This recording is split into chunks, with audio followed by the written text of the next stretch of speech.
Hello students, welcome back to YouTube channel in 12th business classes.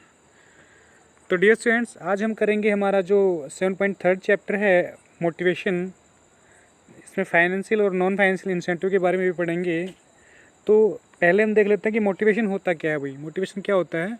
लोगों को अभिप्रेरित करना ताकि वो संगठन के उद्देश्यों को प्राप्त करने के लिए स्वेच्छा से तैयार हो जाएं भाई उनको। तो यहाँ पे देखिए टूल किट में दिया गया है, a poor motivated people can nullify the soundest organisation. भाई मतलब एक कमज़ोर जो अभिप्रेरणा है ना, कमज़ोर जो अभिप्रेरणा है वो एक अच्छे एक सुदृढ़ संगठन को भी क्या हुई कैन न्यूलिफाई, मतलब उसको भी क्या है शून्य बना सकती है। जो कमज़ोर मोटिवेशन है वो एक मजबूत या सुदृढ़ संगठन को भी क्या करना है शून्य बना सकता है भाई।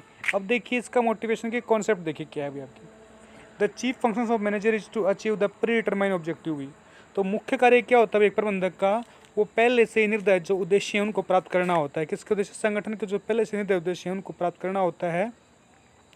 The various person working in the organisation, एक संगठन में बहुत सारे व्यक्ति कार्य कर रहे होते हैं, उन सभी की क्रियाओं के द्वारा क्या होता है जो पहले से निश्चित उद्देश्य है उन उद्देश्यों को पूरा करना होता है। By various person we means human factor in the production on which efficiency is utility of non human factor like machine material etcetera depends भी।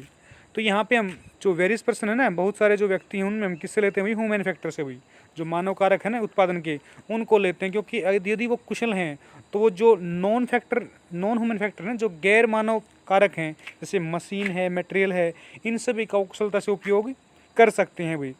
It is clear human factor is the production is an important place in innovation. अब ये स्पष्ट है कि जो मानव तत्व है ना या जो मानव कारक है उत्पादन में वो सबसे महत्वपूर्ण स्थान रखता है अभी संगठन में। Now the important question is how to utilise the available ability of the human factor efficiently. अब प्रश्न ये पैदा होता है कि किस प्रकार से जो मानव कारक है, हमारा जो मानव तत्व है, उसकी योग्यता को किस प्रकार से मतलब निखारा जाए भाई। उसके बाद देखिए यहाँ पे दिया गया आपका कि the efficiency of person depend on two factor भाई। उसकी जो कुशलता है ना वो दो तत्वों पर डिपेंड करती है। Firstly the level of ability to do a certain work भी, मतलब उसकी जो योग्यता है एक निश्चित कार्य के ऊपर निर्भर करती है। And secondly willingness to do the work भी, और उसकी इच्छा पर भी निर्भर करती है भाई आपकी। एक तो उसकी योग्यता पर, एक उसकी इच्छा के ऊपर। So far the first factor is concern it can be acquired by the education. तो पहला जो कारक है उसको हम क्या कर सकते हैं? शिक्षण के द्वारा प्राप्त कर सकते हैं भाई। योग्यता जो हो गया है शिक्षण के द्वारा प्राप्त कर सकते हैं। एंड ट्रेनिंग भी, और प्रशिक्षण के द्वारा प्राप्त कर सकते हैं। शिक्षण और प्रशिक्षण के द्वारा हम योग्यता को प्राप्त कर सकते हैं। But the second factor can be created by motivation. लेकिन जो दूसरी है ना विलिंगनेस, इसको क्या है? इसको हम केवल मोटिवेशन के द्वारा ही क्या कर सकते हैं? इसका निर्माण कर सकते हैं भाई। किसी में अगर इच्छा जागृत करनी है तो उसको मोटिवेट करके उसकी इच्छा को जागृत किया जा सकता है भाई। अब देखिए मीनिंग क्या है भाई इसका। When a person does some work there is always a needed behind it is the motivated him in doing so। जब कोई व्यक्ति कोई कार्य करता है तो उसके पीछे कोई न कोई अभिप्रेरणा होती है भाई उस काम को करने के लिए। This impelling need is called motive. इसी जो अभिप्रेरणा को हम क्या कहते हैं? मोटिव कहते हैं या अभिप्रेरणा कहते हैं। अंडर मोटिवेशन, अभिप्रेरणा के अंतर्गत, will to do a work is arouse among the people by making them feel and motivated behind their work भी।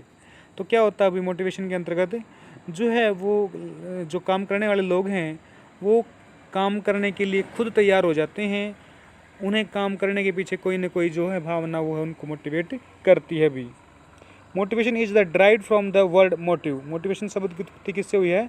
मोटिव शब्द से हुई है। Which means that the talent power in the person, जिसका अभिप्राय किया भी एक व्यक्ति में जो है टैलेंट की क्षमता होना भी।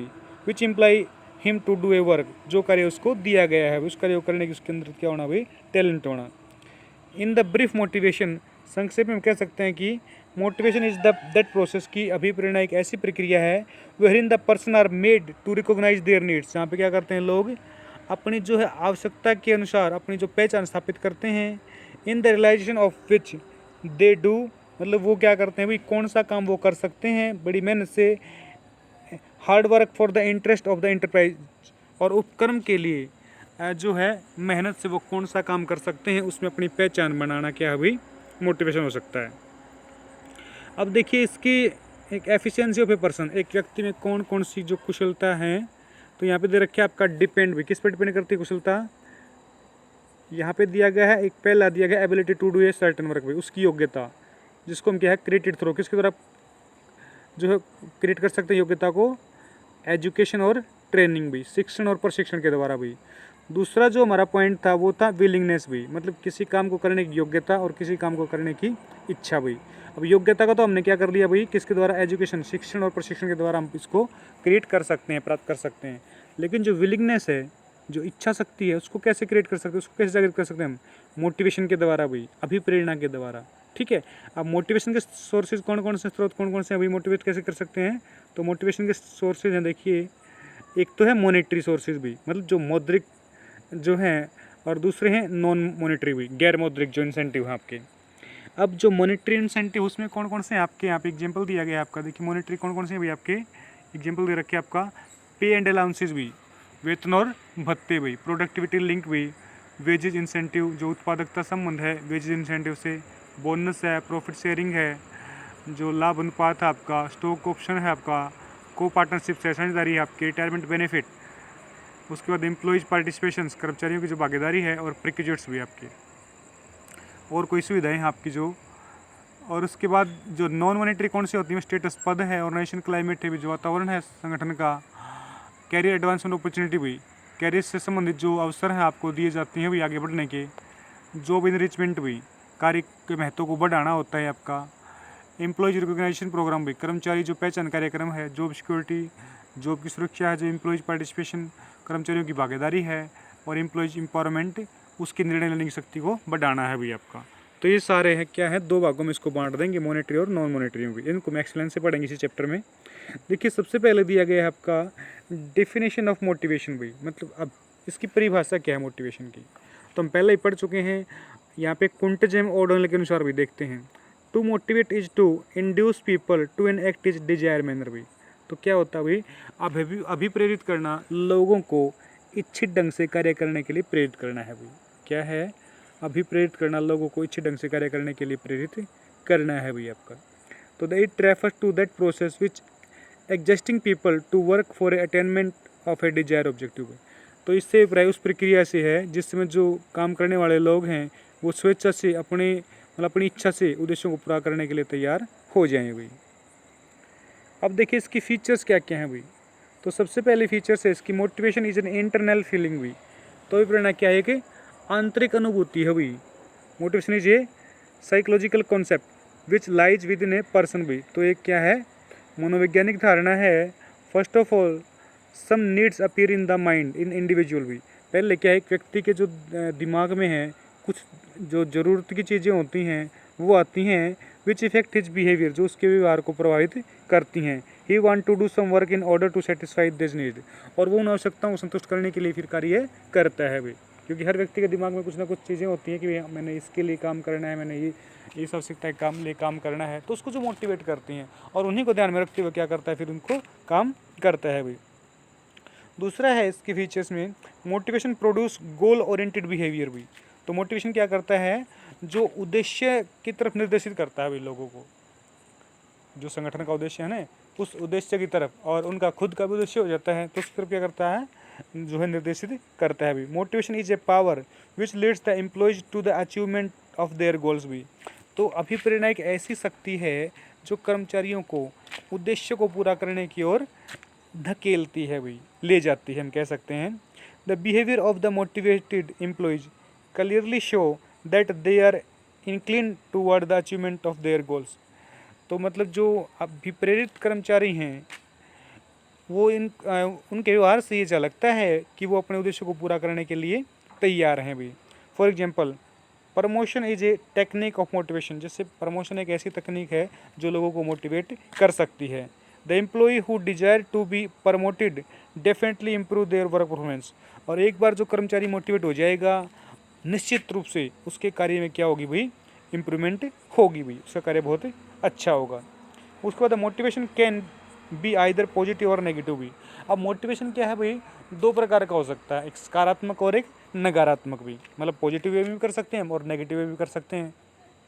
जैसे किसी को, मतलब कोई बच्चा अगर उसको कह सकते आप ये काम नहीं कर सकते, बिल्कुल भी नहीं कर सकते भाई, तो इसका मतलब क्या, हमें उससे ये काम करवाना है, इसलिए हम क्या करेंगे वो नहीं कर सकते, क्योंकि हम उसको नेगेटिव करेंगे तो क्या करेगा, उसके मन में लेगा कि मैंने तो करके दिखाना है मैंने, तो हमने रिजल्ट उसको पॉजिटिव चाहिए हमने। और एक क्या कर सकते हैं, हम उसको शाबाशी दें, हाँ भाई बिल्कुल आप इसको कम कर सकते हो, हाँ जी आप ही कर सकते हो उसको, बिल्कुल कर सकते हो, बहुत अच्छे ढंग से कर सकते हो, तो ये भी क्या है, पॉजिटिव है भाई आपकी। या फिर हम क्या कर सकते हैं, उनको क्या कर सकते, जो काम करने वाले हैं उनको जो है, जो पूरा काम करेगा उसको ज़्यादा सैलरी दे के, और जो कम काम करेगा उसको कम सैलरी दे के, ऐसे मोटिवेट कर सकते हैं उनको। तो यहाँ पे देखिए क्या है, there are 2 types of employees from the point of view motivation भी। तो मोटिवेशन के लिए यहाँ पे क्या है भाई, 2 प्रकार के जो है हमारी अप्रोच हो सकती है, एक पॉजिटिव और एक नेगेटिव भी। लेवरेज एज वेल स्ट्रिक्स भी आपकी, मतलब एक उनमें बढ़ोतरी करना और एक उनमें कमी करना भी। The employee those who are the labourer in true sense in the word are encourage with the some awards भी, मतलब जो कर्मचारी लेबरर के काम में लगे हुए हैं तो उनको कुछ अवार्ड दिया जाना चाहिए, उनको प्रोत्साहित करना चाहिए, कुछ अवार्ड देंगे। This is called positive motivation भी। तो ये क्या होगा, पॉजिटिव मोटिवेशन, सकारात्मक अभिप्रेरणा होगी।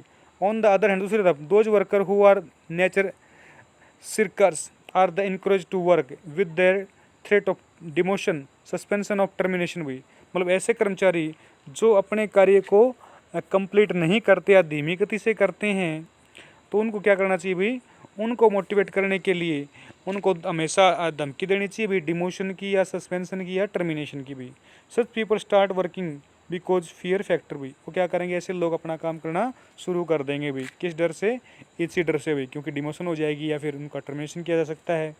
This is called the negative motivation भी, इसको हम क्या बोलेंगे, नकारात्मक प्रक्रिया। मतलब सकारात्मक क्या होगी भाई, अगर वो काम पूरा करते हैं, अच्छे ढंग से करते हैं, तो उनको क्या है भाई, उनको कोई स्पेशल अवार्ड दिया जाए भाई, ताकि वो और मोटिवेट होंगे।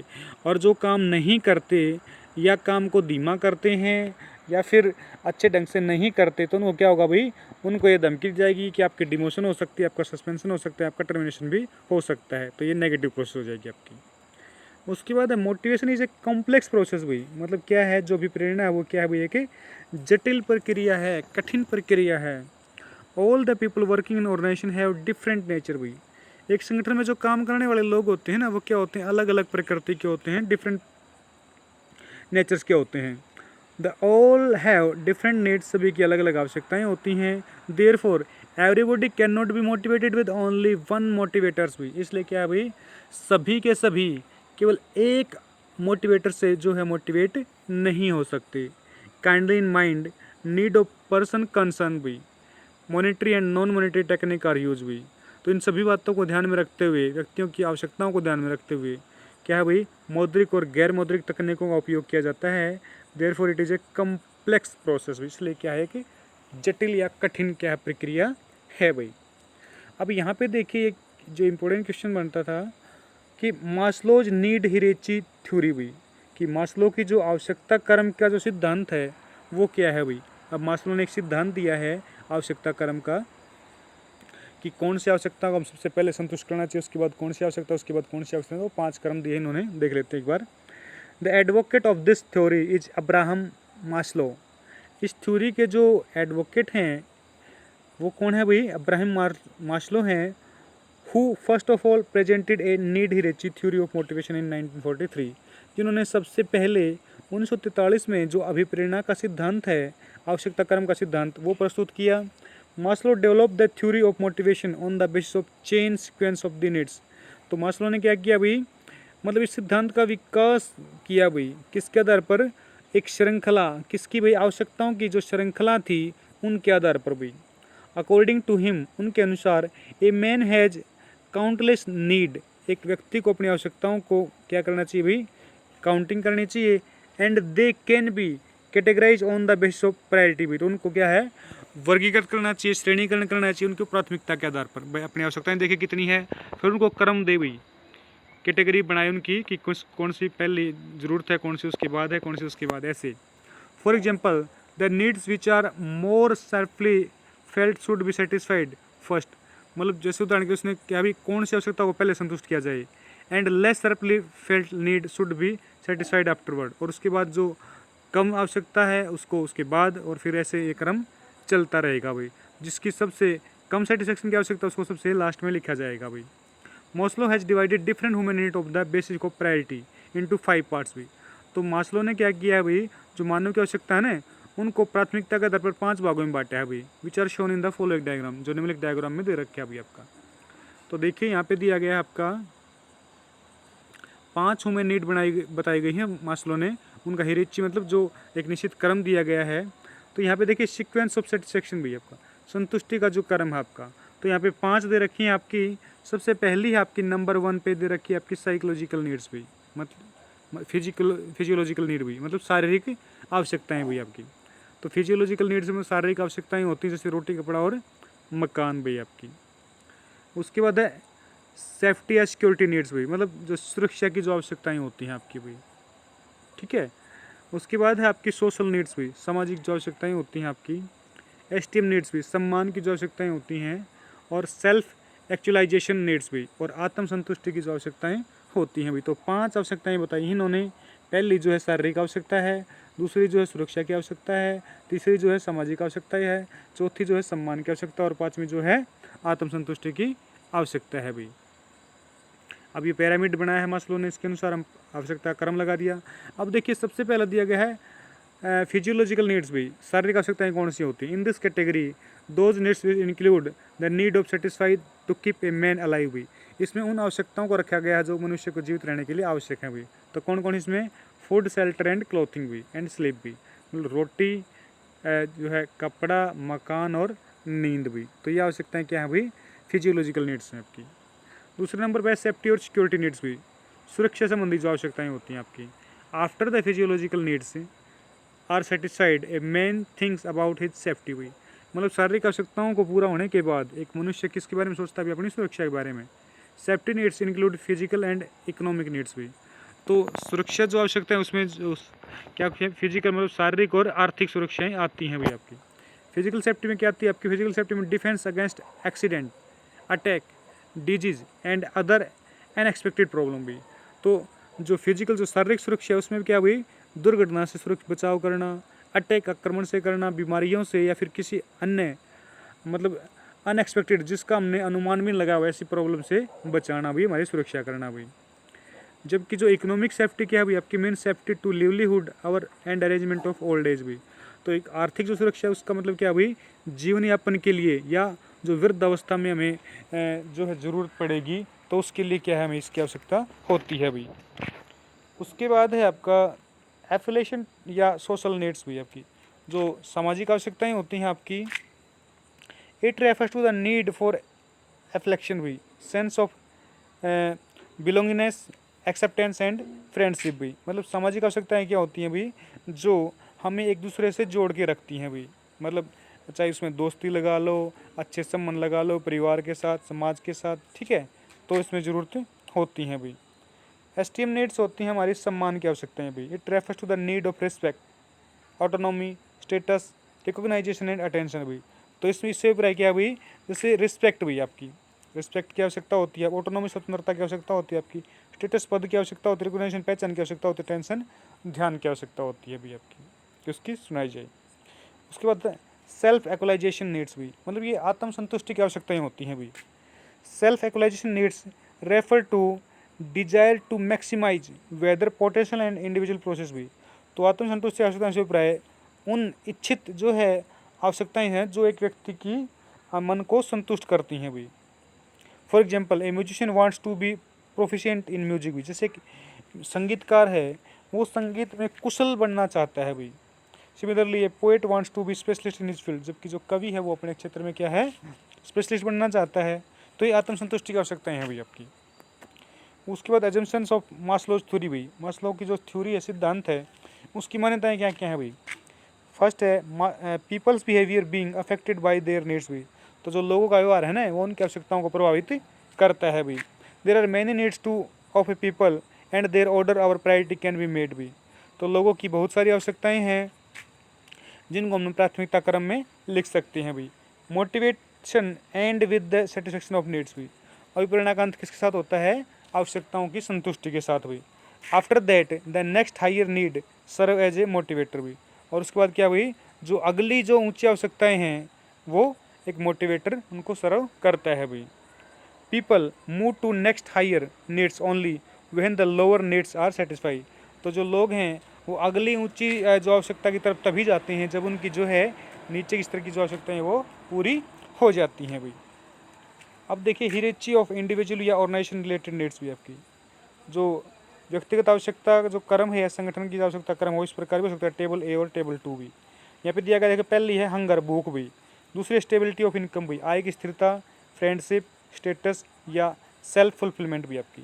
तो इंडिविजुअल नीड हर चीज़ रखिए, व्यक्ति की अकेले की आवश्यकता होती है भी आपकी, मतलब सबसे पहले उसकी भूख है, दूसरी उसकी स्टेबिलिटी ऑफ इनकम भी, आय की स्थिरता बनी रहे, तीसरी है फ्रेंडशिप भी उसकी, मतलब जो उसकी दोस्ती है, चौथा पद है उसका भी, और पाँचवा है सेल्फ फुलफिलमेंट भी, जो आपकी स्वयं की जो आवश्यकताएं होती हैं आपकी पूरी करते हैं। जबकि टेबल 2 में क्या है भाई, एक संगठन की जो आवश्यकताएं कौन कौन सी होती है भी, पहला है बेसिक सैलरी भी, दूसरा है पेंशन ऑफ प्लान, तीसरा है कोर्डियल रिलेशन विद कलीग्स भी, अपने जो कलीग्स हैं साथी हैं साथ काम करने वाले उनके साथ मधुर संबंध भी, जॉब टाइटल भी, जॉब का शीर्षक भी, अचीवमेंट ऑफ गोल्स भी, तो उद्देश्यों को प्राप्त करने की उपलब्धियाँ भी आपकी। उसके बाद देखिए यहाँ पे हम क्या करेंगे भाई, इंडिविजुअल ऑफ नीड हियरार्ची भी। तो इंडिविजुअल के में क्या करेंगे, all individual needs outside the organisation which motivate him have been shown in the table 1 भी। तो ये टेबल 1 में दिखा रखी हैं जो व्यक्ति की आवश्यकताओं को संतुष्ट करती हैं भाई, ऑर्गेनाइजेशन वाले इस सेकंड में दिखा रखी हैं आपकी। अब कंक्लूजन क्या है इसका, the above analysis show that the individual has many need. तो क्या दिखा रहा है वो का विश्लेषण कि एक व्यक्ति की बहुत सारी आवश्यकताएं होती हैं, and their order can be determine, और उसके आधार पर क्या भी जो है उनका क्रम जो है निर्धारित किया जाता है। तो ऑर्डर का मतलब यहाँ पे क्रम आगा भाई, पहले एक व्यक्ति बहुत सारी आवश्यकताएं होती हैं उनका विश्लेषण किया जाता है, फिर उनका क्रम निर्धारित किया जाता है भाई। The moment of individual one need is satisfied, जब एक व्यक्ति की एक आवश्यकता संतुष्ट हो जाती है, he get worried about the next need भी। तो क्या है वो अगली आवश्यकता के बारे में चिंता करता है, सोचता है। After the satisfaction of second need, और अगली आवश्यकता पूरी होने के बाद कम्स इन द थर्ड, उसके बाद तीसरी आती है, उसके बाद चौथी आती है, लगातार ये प्रक्रिया चलती रहती है जब तक सारी की सारी आवश्यकताओं संतुष्ट नहीं किया जाता। If it is therefore clear that needs can be motivated, इस प्रकार स्पष्ट है कि जो आवश्यकताएं होती हैं ना वो क्या करती हैं भाई, मोटिवेट करती हैं भाई, अभिप्रेरित करती हैं भाई। In order to satisfy need an individual himself wants to work with vigour and full capacity भी। तो क्या है भाई, जो आपकी संतुष्टि की आवश्यकताएं हैं ना एक व्यक्ति को अभिप्रेरित करती हैं ताकि वो अपनी विगर पूरी अक्षमता और कुशलता के साथ कार्य करे भाई। अब क्रिटिसिज्म मतलब इनकी जो आलोचनाएं भी हैं भाई, तो क्या क्या आलोचनाएं देखिए, if the special study is not undertaken the Maslow's theory of hierarchy of needs will appear to be right भी। यदि जो विशेष ध्यान नहीं दिया जाए तो मास्लो की जो सिद्धांत है ना आवश्यकता क्रम का सिद्धांत, वो क्या है भाई अच्छा जो महसूस होता है, प्रतीत होता है। However many research have opposite this theory, जबकि जो बहुत सारे अनुसंधान करते हैं वो इस सिद्धांत के अपोजिट हैं भी, खिलाफ हैं। And given their own criticism are as under भी, और उन्होंने क्या हुई अपनी कुछ आलोचनाएं बताई हैं इसके बारे में कि Maslow's theory of needs is not a permanent भी, कि मास्लो की जो आवश्यकता क्रम का जो सिद्धांत है वो परमानेंट नहीं है, स्थायी नहीं है भाई। This change according to situation, इसमें क्या होता है स्थिति के अनुसार परिवर्तन होता है। It is not necessary that the need of only one category be strong at a time and remain unimportant भी। तो ये भी आवश्यकता नहीं है कि एक कैटेगरी तो इम्पोर्टेंट हो और बाकी का कोई इम्पोर्टेंस हो ही ना भी। तो इसमें क्या है ये उपयुक्त नहीं है, उनकी आलोचनाएं बताई गई हैं भी इसकी। उसके बाद है आपका देखिए यहाँ पे दिया गया है फाइनेंशियल या मॉनेटरी, मतलब वित्तीय या मौद्रिक, और नॉन फाइनेंशियल या नॉन मौद्रिक, गैर वित्तीय या गैर मौद्रिक इंसेंटिव भी आपका। तो कौन कौन सी दी गई है आपकी देखिए, incentive is that power which motivate to employ towards a set target भी। तो इंसेंटिव एक ऐसी शक्ति है, ऐसी पावर है जो कर्मचारियों को उनके लक्ष्य के प्रति मोटिवेट करती है भाई। This incentive are classified the financial और नॉन फाइनेंशियल, इस प्रकार के इंसेंटिव को हम वित्तीय और गैर वित्तीय में वर्गीकृत कर सकते हैं। या हम देखिए यहाँ पे क्या कहा कि both financial and non financial incentive are required to motivate the worker भाई for hard work just as a right and left foot both are the essential for working भाई। मतलब दोनों मतलब वित्तीय और गैर वित्तीय इंसेंटिव, दोनों इंसेंटिव की आवश्यकता होती है काम करने वाले लोगों को मोटिवेट करने के लिए, ताकि वो अच्छे मेहनत से काम करें। उसी प्रकार, किस प्रकार, जिस प्रकार जो दोनों पैरों की आवश्यकता होती है, दाएं और बाएं पैर की आवश्यकता होती है अच्छी प्रकार से चलने के लिए भी, जिस प्रकार से अच्छी प्रकार से चलने के लिए हमें दाएं और बाएं दोनों पैरों की आवश्यकता होती है, उसी प्रकार जो कर्मचारियों को बड़ी मेहनत से कार्य करने के लिए प्रेरित करने के लिए वित्तीय और गैर वित्तीय दोनों प्रकार के इंसेंटिव की आवश्यकता होती है भाई।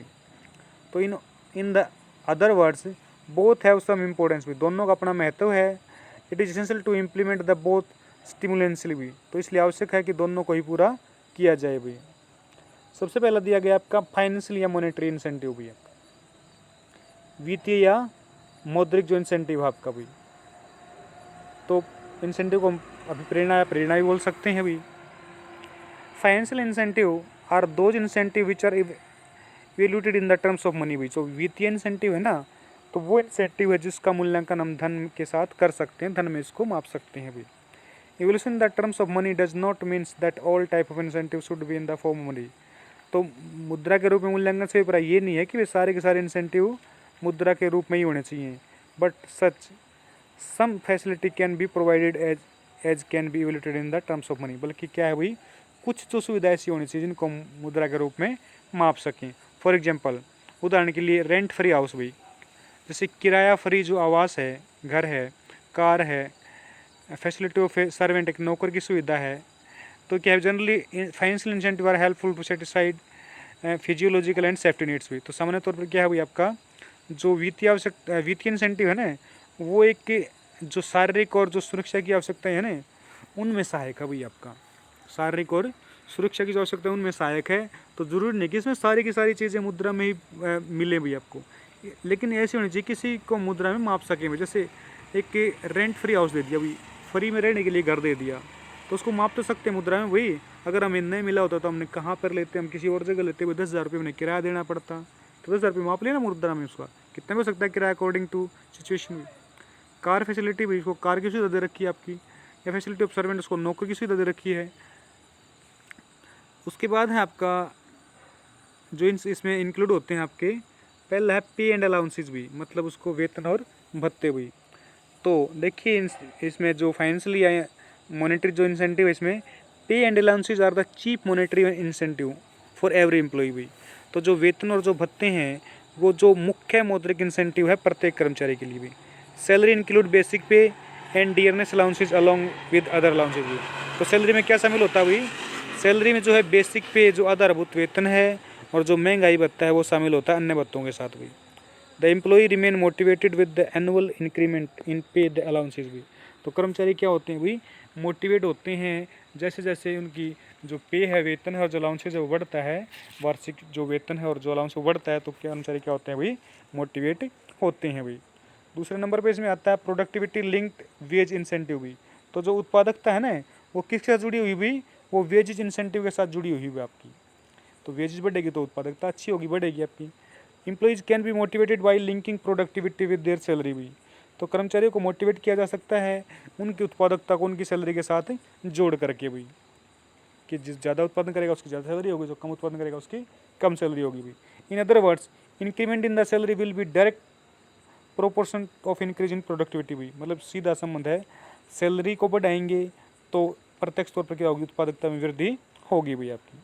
तीसरे नंबर पे है बोनस भी। Bonus refer to that payment of employees in addition to regular remuneration which is paid as a rewards of their good services भी। तो बोनस से अभिप्राय उस अतिरिक्त भुगतान से जो कर्मचारियों को किया जाता है, उनके जो फिक्स रेमुनरेशन है ना, जो रेगुलर रेमुनरेशन है, उसके अतिरिक्त जो उनको अलग से भुगतान किया जाता है उनकी अच्छी सेवाओं के लिए, वो क्या होता है अभी, बोनस होता है। The bonus plan help the establishing cordial relation between the owner and employees भी। तो बोनस योजना क्या है भाई, जो मालिक और जो कर्मचारी उनके बीच मधुर संबंधों की स्थापना करता है। This days payment of bonus to employees is prevent in the almost all the industry भी। इन दिनों क्या है, बोनस जो है लगभग सभी जो इंडस्ट्री हैं, सारी जो संस्थाएं हैं, सारी जो कारखाने उपक्रम हैं, वहाँ पे दिया जाता है भी। द पेमेंट ऑफ बोनस में बी इन द केस और काइंड भी। तो जो बोनस है वो नकद में भी हो सकता है, किसी अन्य किस्म के रूप में भी हो सकता है भी। For example, employees can be given cash reward or sent abroad in the recognition of his or her services भी। तो क्या हो सकता है भाई, उसको नकद में कोई रिवार्ड दिया जा सकता है या फिर उसको विदेश यात्रा पर भी उसकी सेवाओं के लिए भेजा जा सकता है भाई। उसके बाद नेक्स्ट है आपका वो है प्रॉफिट शेयरिंग भी, लाभों का बंटवारा भी। The earn profit of the business or nation is the outcome of the effort of two party भी। तो फर्म ने जो लाभ कमाया है वो किसकी सहायता से कमाया भाई, दो पक्षकारों की सहायता से कमाया है, नेमली ऑनर और एन एम्प्लॉय भी, एक मालिक की सहायता से और एक कर्मचारियों की सहायता से भी। ऑनर इन्वेस्ट मनी, जो मालिक है जो स्वामी है वो पैसे लगाता है भाई, पैसे निवेश करता है, और employees provide services to fulfil their objective, और कर्मचारी क्या है भाई उन उद्देश्यों को पूरा करने के लिए अपनी सेवाएं प्रदान करते हैं। कॉन्सिक्वेंटली परिणाम स्वरूप honours gate profit in lieu of their investment, जो कर्मचारी है ना वो अपनी इन्वेस्टमेंट अपनी निवेश के बदले में क्या चाहता है भाई, लाभ चाहता है। Whereas the employees get salary wages of providing services, जबकि कर्मचारियों क्या भाई उनकी सेवाओं के लिए वेतन या मजदूरी दी जाती है। Although the employ naturally get their remuneration as a reward of their services, मतलब प्राय क्या होता है जो कर्मचारियों को होता है भाई, कर्मचारियों को उनकी रिवार्ड्स के बदले में उनकी सेवाओं के जो बदले में क्या भाई पारिश्रमिक दिया जाता है। Yet sometime they are made part of profit earn by the company with hope, फिर भी क्या करते हैं कभी कभी क्या करते हैं कंपनी ने जो लाभ कमाया है उस लाभ में वो कुछ हिस्सा चाहते हैं भाई, with the hope and they will provide services with full potential labour and honesty, यदि उनको लाभ में कुछ हिस्सा दिया जाएगा तो क्या होगा भाई वो पूरे पोटेंशियल पूरी लेबर पूरी ऑनेस्टी पूरी ईमानदारी मेहनत और लगन से क्या करते हैं भाई कार्य करते हैं। The plan of profit thus given is known as profit sharing, इस प्रकार जो है लाभों में उनको जो लाभों में शामिल करने की जो योजना है वो क्या कहती है प्रॉफिट शेयरिंग कहलाती है भाई आपकी। उसके बाद है को पार्टनरशिप या स्टॉक प्लान भी, मतलब साझेदारी या स्टॉक विकल्प होता है जो आपका। को partnership in fact it is develop form of profit sharing भी, ये क्या है जो लाभ विभाजन था ना उसका एक विकसित रूप है भाई को पार्टनरशिप। को partnership is the best of establishment of individual democracy and worker participation in management भी। तो जो साझेदारी है उसकी स्थापना क्या हुई भी, जो इंडस्ट्रियल डेमोक्रेसी थी और जो जो श्रमिकों की जो भागीदारी थी प्रबंध में उनके साथ इसकी स्थापना हुई। Under this plan the employees provide their services to the company, इसके अंतर्गत क्या है भाई कर्मचारी जो है कंपनी को अपनी सेवाएं प्रदान करते हैं। And they are also partners in the equity capital भी, और क्या करते हैं जो कंपनी की जो समता पूंजी है ना समझदारों की उसमें भी क्या होती है उनकी जो हिस्सेदारी हो जाती है भाई आपकी। Consequently the employees are get divided dividend भाई, परिणाम स्वरूप क्या करते हैं भाई डिविडेंड होता है लाभांश आपका, तो परिणाम स्वरूप कर्मचारी क्या करते हैं लाभांश प्राप्त करते हैं। And as well as participation in the management beside their regular remuneration भी, तो कर्मचारी क्या करते हैं अपनी जो नियमित जो पारिश्रमिक है उसके साथ साथ फर्म में भागीदारी जो होती है उनकी होती है और उनको क्या मिलता है भाई लाभांश भी मिलता है भाई आपका। उसके बाद है the equity share of the company में be issue to the employee in two way, तो जो समतांश है ना कंपनी के वो दो प्रकार से जारी किए जा सकते हैं भाई कर्मचारियों को, एक तो कैश पेमेंट बेसिस पे, एक तो नकद जो भुगतान आधार पर, और एक in the leave of incentive otherwise payable in cash भी, और दूसरी क्या हुई उनके इंसेंटिव के रूप किसी इंसेंटिव के रूप में अदरवाइज जो पेबल इन कैश या नकदी के रूप में हुई। For example the issue of share under profit sharing plan or payment of bonus in the form of share भी, मतलब जैसे शेयर इशू कर दिया हमने या तो मतलब लाभ विभाजन के तौर पे कर दिए भाई, या फिर हमने क्या कर दिया भाई उनके बोनस के रूप में उनको शेयर दे दिए भाई आपकी। उसके बाद रिटायरमेंट बेनिफिट भी आपकी कि अवकाश ग्रहण करने पर कौन कौन से लाभ हैं। Every employee remain concern about his future after retirement, प्रत्येक कर्मचारी को चिंता होती है कि उसके रिटायरमेंट के बाद उसके फ्यूचर का क्या होगा भाई। If he is offer financial security for his post retirement period, यदि उसको ऑफर किया जा सकता है भी उसके वित्तीय सुरक्षा भी कि उसकी सेवाओं के बाद his future will be secure, कि उसका जो भविष्य है वो क्या होगा उसकी सेवाओं के बाद सुरक्षित रहेगा। The situation will certainly motivated him, ये स्थिति क्या है भाई निश्चित तौर पर उसको क्या करती है मोटिवेट करती है। प्रोविडेंट फंड क्या होता है भाई, मतलब उसकी सैलरी में से क्या होता है कुछ राशि हर महीने कटती जाती है, और जितनी राशि उसकी सैलरी में से काटते हैं ना उतनी ही राशि जो है एम्प्लॉयर द्वारा भी उसके खाते में जमा की जाती है। जब वो रिटायरमेंट होता है तो लमसम राशि उसको विद इंटरेस्ट पे कर दी जाती है भाई। ग्रेजुटी होती है जो उसकी सेवाओं के लिए जो राशि होती है वो भी क्या होती है, एक अलग से फंड में होती है और उसको वो निकाल सकता है भी। रिटायरमेंट से पहले भी निकाल सकता है, रिटायरमेंट के बाद भी निकाल सकता है। ये बेस्ट एग्जाम्पल हो सकते हैं आपके। उसके बाद है परक्विजिट्स भी, ये सुविधाएं होती हैं कुछ आपकी। Perquisites are those facility which the employ get free from the employer. तो सुविधाएं ये कुछ ऐसी फैसिलिटीज़ हैं जो मतलब एक कर्मचारी है वो नियोक्ता से भी फ्री में प्राप्त करता है। जैसे रेंट फ्री एकोमोडेशन भी, जैसे किराया फ्री आवास, रहने के लिए जो है किराया फ्री मकान हो गया, आवास हो गया, कार की फैसिलिटी होगी भी, या नौकर की सुविधा होगी। ये क्या है भाई, आपकी इंपॉर्टेंट रोल है भाई आपका मोटिवेशन का एम्प्लॉय में। तो ये सारी सुविधाएं क्या भाई, महत्वपूर्ण जो भूमिका अदा करती हैं कर्मचारियों को मोटिवेट करने के लिए। ये थी आपकी मॉनेटरी भी आपकी। अब हम क्या पढ़ेंगे, जो नॉन मॉनेटरी या नॉन फाइनेंशियल जो इंसेंटिव है आपके, गैर मौद्रिक या गैर वित्तीय जो इंसेंटिव है आपके भी। तो non monetary incentive are not directly related with money भी। तो गैर मौद्रिक इंसेंटिव का सीधा संबंध धन से नहीं होता। This incentive help in the satisfaction of top heuristic needs like social esteem या सेल्फ एक्चुअलाइजेशन भी। तो इस प्रकार की जो आपकी इंसेंटिव हैं, ये मतलब जो आवश्यकता क्रम है ना आपका, जो टॉप लेवल का आवश्यकता क्रम है भाई, उनको संतुष्ट करने में सहायक हैं भाई। जैसे सामाजिक आवश्यकताएँ या फिर आत्मसंतुष्टि की आवश्यकताएँ या फिर सम्मान की आवश्यकताएँ भी आपकी। तो यहाँ पे क्या है भाई आपका, non financial motivators are in the form of mental rewards भी। तो जो गैर वित्तीय जो मोटिवेटर्स होते हैं ना, वो कैसे होते हैं, उनको मानसिक रिवार्ड क्या प्रदान किया जाता है भाई आपका। तो यहाँ पे देखिए सबसे कौन कौन से आते हैं इसमें आपके नॉन फाइनेंशियल वर्ड में। सबसे पहला था स्टेटस भी। स्टेटस क्या होता है आपका, पद होता है स्टेटस भी आपका। Status means the position or rank of people in organisation भी। तो स्टेटस से अभिप्राय उस स्थिति या उस रैंक से है जहाँ पर एक व्यक्ति संगठन में काम कर रहा होता है भाई। इट कैन बी हाई और लो, इसको हम कह सकते हैं कि ऊंचा या नीचा या कम भाई। The rank of employ is the directly link with authority responsibility and other facility भी। तो कर्मचारी रैंक का सीधा संबंध किससे होता है, उसके अधिकारों से, उसके उत्तरदायित्व से और अन्य सुविधाओं से आपकी। For example A separate cabin, उसको अलग से कैबिन मिलता है, कॉस्टली फर्नीचर होता है, कार होती है, पीएन होते हैं, पीए होता है। Everybody has a wish for a higher status भी। तो प्रत्येक चाहता है कि उसका ऊंचा पद हो। Therefore employees can be motivated by raising their rank of position भी। इसलिए क्या करते हैं कर्मचारी जो है उनको मोटिवेट किया जाता है भाई, ताकि वो अपने जो रैंक है अपनी पोजिशन को बढ़ा सकें भाई। The attainment of a higher status fulfil the psychological social esteem related needs भी। तो क्या है भाई आपकी, अगर हम अपने उद्देश्यों को पूरा करते हैं, अपने स्टेटस को बढ़ाते हैं, तो हम ये जो आपकी मानसिक जो आवश्यकताएँ हैं, शारीरिक जो आवश्यकताएँ हैं, सामाजिक आवश्यकताएँ हैं, इनको हम प्राप्त कर सकते हैं भाई।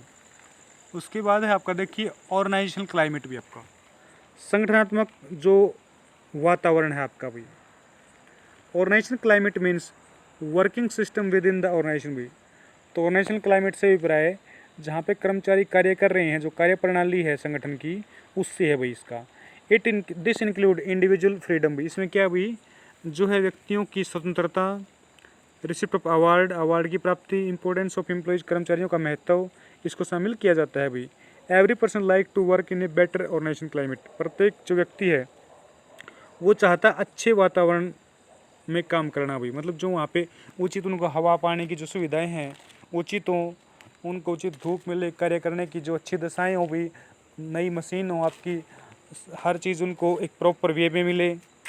The manager can motivate the employees by providing the better organisational environment भी। तो जो प्रबंधक होते हैं वो कर्मचारियों को मोटिवेट करते हैं, उनको अच्छे वातावरण प्रदान करके भी। उसके बाद है कैरियर एडवांसमेंट ऑफ अपॉर्चुनिटी भी। मतलब जो है आगे बढ़ने के अवसर प्रदान करना भाई कैरियर में उनको। Every employ in the organisation wants to advance his life. प्रत्येक जो कर्मचारी है ना संगठन में, वो क्या करना भाई, अपनी ज़िंदगी में आगे बढ़ना चाहता है। Promotion is the important example of advancement भी। तो जो पदोन्नति है वो एक बहुत अच्छा उदाहरण है वो एडवांसमेंट का। Training and development facility have go to provided for the promotion of employees भी। जबकि जो प्रशिक्षण और विकास के द्वारा भी क्या कर सकते हैं, हम कर्मचारियों को जो है वो मोटिवेट कर सकते हैं भाई। Therefore manager can clear the way to promotion by providing this facility भी, इस प्रकार जो प्रबंधक है वो क्या है, इस प्रकार की जो पदोन्नति का जो उनको सुविधा प्रदान करता है भाई। When the avenue for the promotion are available, the employee certainly get motivated। जब कोई ऐसी सुविधा होगी वह कि उनकी प्रमोशन हो सकती है, यदि अच्छा काम करेंगे तो डेफिनेटली क्या होंगे, वो मोटिवेट होंगे ही होंगे भाई आपके। उसके बाद है जॉब इनरिचमेंट भाई, ये क्या होता है आपका, काम के इम्पोर्टेंस को बढ़ाना भाई। Job enrichment means increase the importance of work, तो जॉब इनरिचमेंट का अभिप्राय क्या है, कार्य के महत्व को बढ़ाना भाई। Such a job should have authority, responsibility and wide scope of challenge भाई।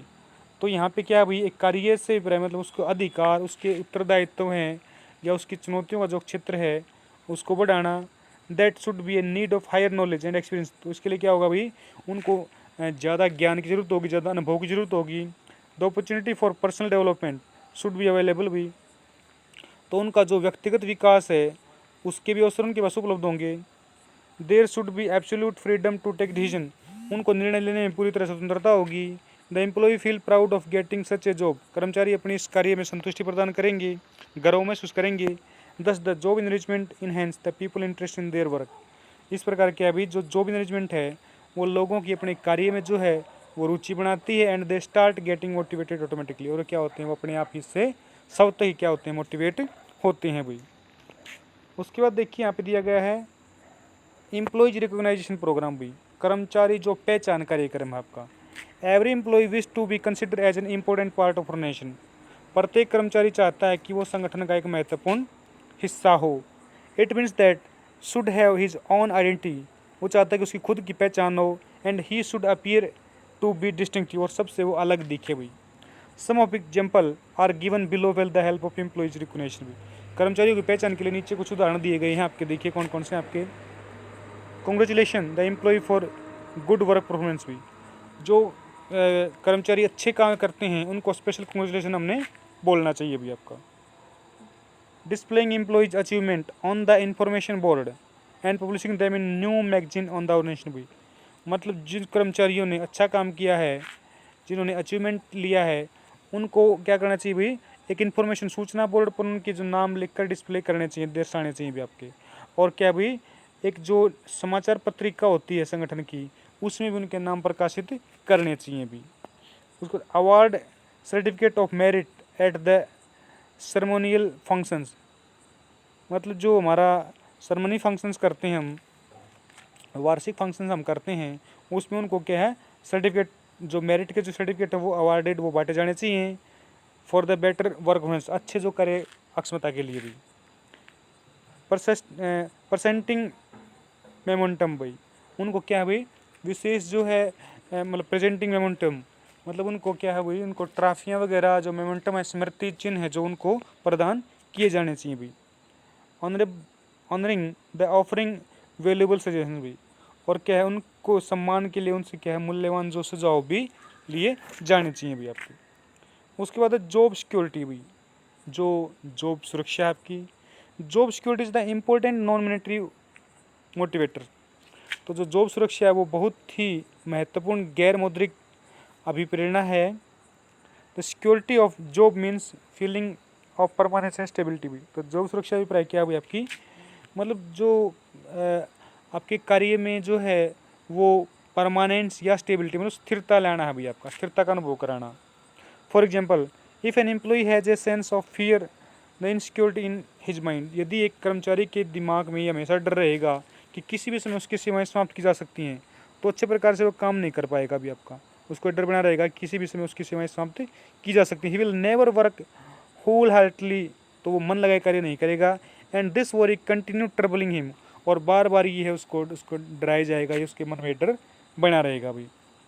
ऑन द अदर हैंड, जबकि दूसरी तरफ, if he has a feeling that his job is secure, जबकि उसके मन में अगर ये बात आएगी कि उसकी जो है जॉब वो सिक्योर है एंड परमानेंट है, and he can not be remove from this job easily, उसको आसानी से इस काम से हटाया नहीं जा सकता। He will work without any worry, वो बिना किसी चिंता के काम करेगा ऐसी स्थिति में। And with an easy mind, बहुत आसानी से बिना किसी चिंता के बड़े सरल स्वभाव से वो उस काम को करेगा भाई। कॉन्सिक्वेंटली, परिणाम स्वरूप हिज एफिशिएंसी इंक्रीज, तो परिणाम स्वरूप क्या होगा, जब उसको किसी प्रकार की टेंशन ही नहीं होगी फ्री माइंड से करेगा तो उसकी क्या होगी भाई, एफिशिएंसी, जो कुशलता है ना वो बढ़ेगी। This is the reason why people prefer a permanent job. यही कारण है कि जो लोग क्या है परमानेंट जॉब को ज़्यादा महत्व देते हैं, विद लेस सैलरी, सैलरी कम हो लेकिन जॉब क्या होगी, परमानेंट हो, टेम्परेरी जॉब की बजाय भी। उसके बाद है आपका एम्प्लॉय पार्टिसिपेशन भाई, कर्मचारी भागीदारी भाई।